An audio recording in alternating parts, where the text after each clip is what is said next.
E agora nós vamos conversar com a Wanda Patrocínio, que é mestre em gerontologia e também doutora em educação, além de ser diretora da Gerovida, que trabalha nessa área de metas e planos para as pessoas que chegam à terceira idade.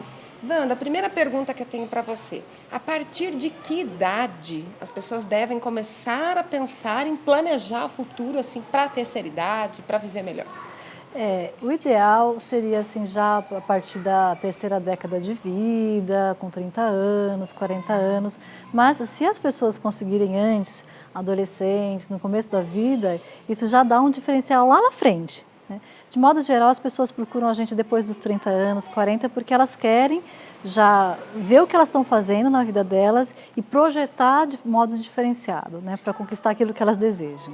Eu tenho a impressão que antes, até, pelo menos até algum tempo, as pessoas pensavam muito até aposentar. Então, assim, não tinha um planejamento seguinte, e aí muita gente caía na depressão, tias, avós. Na minha família, pelo menos, tem uns históricos dessa maneira. As pessoas ainda estão chegando assim, sem planejamento? Isso é algo bem de algumas décadas, né, que era muito comum mesmo, esse olhar focado na produtividade, no trabalho, que as pessoas se viam só até a aposentadoria. E aí me aposentei agora. E é isso que você fala, Patrícia, é real. Assim, os estudos mostram que há muitos casos de depressão quando não se planeja após a aposentadoria. Atualmente, de uns 10 anos para cá mais ou menos, isso tem mudado bastante. E as pessoas já estão mais, elas sabem que vão se aposentar e já têm muitos anos de vida após a aposentadoria e já estão procurando se planejar para essa fase pós-aposentadoria. Então já tem mudado um pouquinho isso. Por onde começar?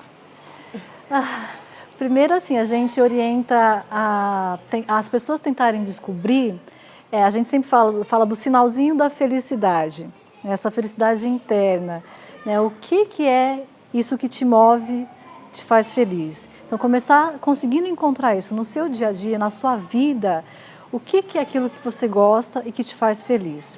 Então, começa com o seu olhar para você mesmo, para depois ver no externo como que você pode projetar isso e alcançar.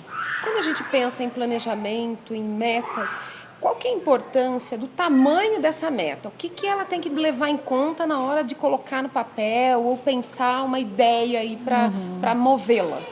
Então, a gente sempre orienta as pessoas a elas fazerem uma lista daquilo que elas desejam, né? Mas o que leva em conta? Primeiro, assim, a sua saúde física, né? Aquilo que você tem condições de fato de fazer, né? Avaliar isso, as condições emocionais, mentais, e depois o suporte familiar, de amigos, da estrutura familiar mesmo, e a parte financeira. Então, se a meta que a pessoa tem, que ela deseja, o sonho dela, envolve um planejamento financeiro, isso entra também. Mas a primeira coisa que conta mesmo é as condições físicas delas, aquilo que ela deseja para ela poder realizar. Essa questão de realizar, qual que é o peso de realizar na qualidade de vida de uma pessoa da terceira idade? Então, isso é muito interessante porque a gente motiva, quando você realiza algo, você se motiva a continuar realizando. Então, nossa orientação é que comece com metas mais curtas, de curto prazo, menores, que aí você tem condições de vir realizando. Então, eu fiz essa de curto prazo deu certo, eu realizei. Então, isso vai aumentar a autoestima da pessoa, o senso de capacidade, de competência, e aí ela continua seguindo para as outras metas que podem ser maiores. Quer dizer, ela já vai criando uma motivação. Isso. E vai tendo um entorno aí. Isso. Viu que é capaz, viu que é possível, viu que saiu da cabeça, colocou no papel, realizou, e aí se motiva a continuar seguindo no seu projeto de vida. A família tem um papel importante nesse momento da pessoa? Pode ou não ter, vai depender também do contexto da pessoa, né? Se ao longo da vida dela, ela teve todo um relacionamento familiar, uma estrutura que a apoiou, então essa família sim vai ter um peso, vai ajudar a compor essa realização.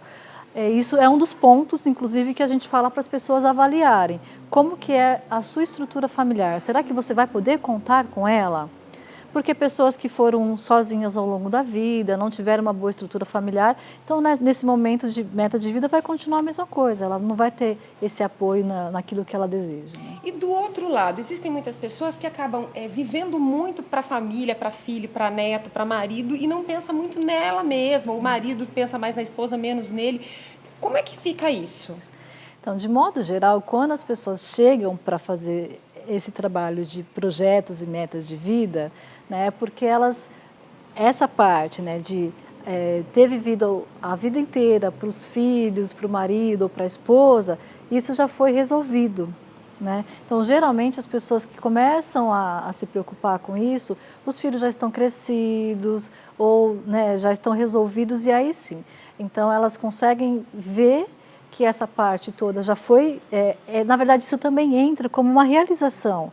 Eu já constituí uma família, eu já construí, meus filhos já estão formados, já estão educados, já seguiram seus caminhos, então agora eu posso, pensar em mim mesma e realizar, então agora eu vou fazer, nossa, aquilo que eu queria fazer no passado e não podia por causa da família, então agora eu vou começar a olhar para mim. É o momento que a pessoa se sente pronta realmente para pensar nela mesma. Isso, na maior parte das vezes sim, elas já realizaram seus compromissos profissionais, familiares, e aí agora, não, então agora eu estou numa fase da minha vida que eu posso então parar para pensar o que eu quero mais daqui para frente. Né? Quando a gente fala em planejamento, eu vou entrar um pouquinho numa outra área que você trabalha, que é a questão da memória. A gente está falando de planejamento, de meta, mas a pessoa tem que se treinar para chegar bem, com a mente sã também. Como é que é? Como é que se treina isso?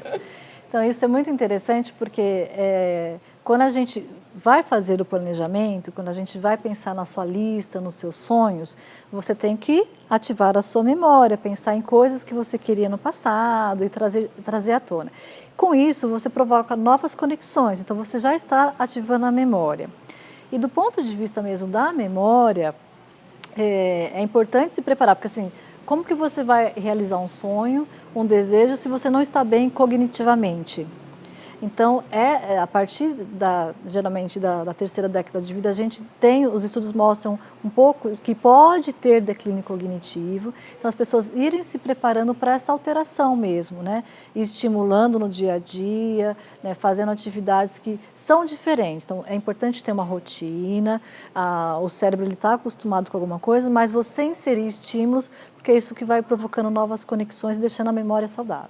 Tá certo, obrigada então. Para você que está em casa, fica a dica, se você não se planejou, lembra, começa a pensar qual era o seu sonho, qual o sonho que você não realizou ainda, que gostaria, começa a escrever, começa a fazer isso acontecer de verdade. Wanda, um prazer falar com você, obrigada pela presença no programa Boas Mãos. Eu que agradeço a oportunidade e desejo a todos, então, que aí consigam realizar seus sonhos e o sinalzinho da felicidade esteja sempre presente.